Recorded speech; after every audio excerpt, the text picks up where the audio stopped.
নমস্কার, আপনারা দেখছেন আরএন টিভি বাংলা। এই মুহূর্তে আমি সুজিত আপনাদের সঙ্গে। শওকত মোল্লা কনভয়ের পাইলট গাড়ির ধাক্কায় এক যুবকের মৃত্যু হয়, আর সেই মৃত পরিবারকে দেখতে গেলেন আইএসএফ বিধায়ক নওশাদ সিদ্দিকী।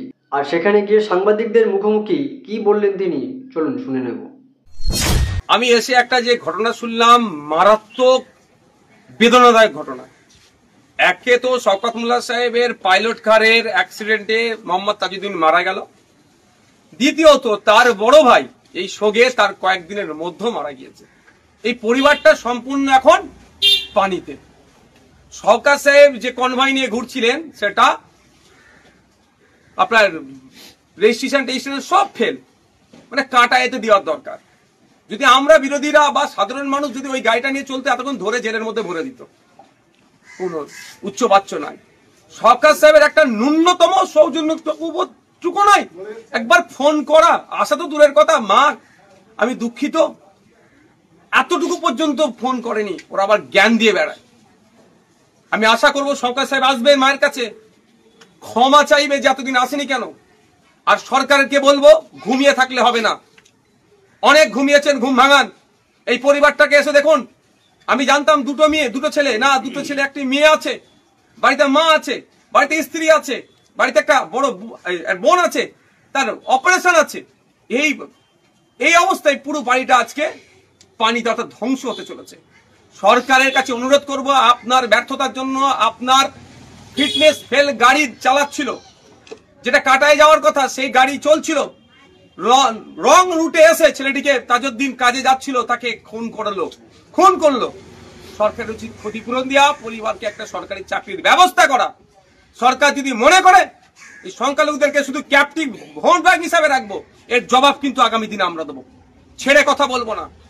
সরকারের উচিত পাশে দাঁড়ানো, এই পরিবারটাকে ধ্বংসের হাত থেকে বাঁচানো। একটি ছেলেকে অ্যাক্সিডেন্ট করে মারলো, আর একটি ছেলে আতঙ্কে শোকগ্রস্ত হয়ে মারা গেল। এখনো সরকারের পক্ষের সেই ধরনের কোনো বক্তব্য আমি শুনতে পেলাম না। পশ্চিমবাংলায় এই ধরনের ঘটনায় মেনে নেওয়া যাবে না। আর শওকত সাহেব, আপনি মিটিং মিছিল করে বেড়াচ্ছেন, বিরোধীদেরকে গালিগালাজ যা ইচ্ছা করে বেড়াচ্ছেন, সময় আপনার কাছে অত হয়ে গেল, অত আছে। আর একটি স্বামীহারা বোনের কাছে এসে দাঁড়াতে পারছেন না, ছেলেহারা মায়ের কাছে এসে দাঁড়িয়ে বলতে পারছেন না, আশ্বাস দিয়ে যেতে পারছেন না। কিসের আপনারা রাজনীতি করবেন? কাদের জন্য আপনাদের রাজনীতি? শোকাগ্রস্ত পরিবারের পাশে আপনারা দাঁড়াতে পারলেন না। এই অসভ্যতা আমি পুনঃ কিন্তু আপনাদের আমরা জবাব দেব। আমি অনুরোধ করব সরকারকে যে পরিবারের পাশে দাঁড়ান। আমি অনুরোধ করব শওকত সাহেবকে, আসুন পরিবারের পাশে দাঁড়ান, এই পরিবারটাকে ধ্বংসের হাত থেকে বাঁচান।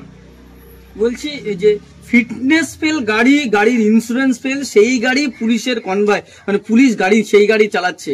এটা সাধারণ মানুষের কোনো যদি একটা মানে ড্রাইভিং লাইসেন্স না থাকে তার জন্য কত হয়রানি হতে হয়, হেলমেট না থাকলে বাইকের তার জন্য হয়রানি হতে হয়। সেখানে পুলিশ নিজে একটা গাড়ি চালাচ্ছে, তার কোনো ইন্স্যুরেন্স নেই। এটাই তো ডবল স্ট্যান্ড এদের। Two type of case.